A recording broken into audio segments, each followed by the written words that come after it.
បុគ្គលណារក្សាធម៌ធម៌រមែងរក្សាបុគ្គលនោះវិញនេះគឺជាពុទ្ធភាសិតដ៏មានអត្ថន័យដ៏ជ្រាលជ្រៅបំផុតដែលឆ្លុះបញ្ចាំងអំពីច្បាប់នៃធម្មជាតិនិងសិលធម៌ក្នុងការរស់នៅរបស់មនុស្សសពថ្ងៃ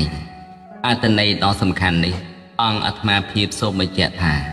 1. ការរក្សាធម៌គឺសំដៅទៅលើការប្រព្រឹត្តក្នុងអំពើល្អជាហេតុមានការរក្សាសិលជាដើម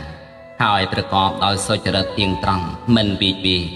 ការតាំងចិត្តប្រកាន់នៅភាពស្មោះត្រង់ជាចម្បងនិងអនុវត្តតាមកន្លងធម៌ក្នុងជីវិតប្រចាំថ្ងៃពិសេសក្នុងខ្លួនដែលគិតរឿងអ្វី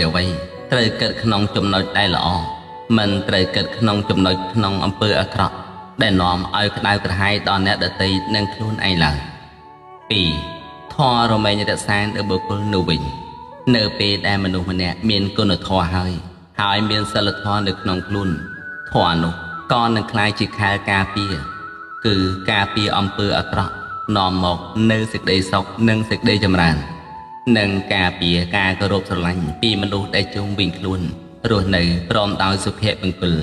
ទទួលបានរួចផុតអំពីទុក្ខលំបាកផ្សេងៗការប្រកាន់ខ្ជាប់នៅសិលធម៌គឺជាមូលដ្ឋាននៃគ្រឹះបង្កើតនៅសេចក្តីសុខឲ្យខ្លួនឯងនិងអ្នកដទៃ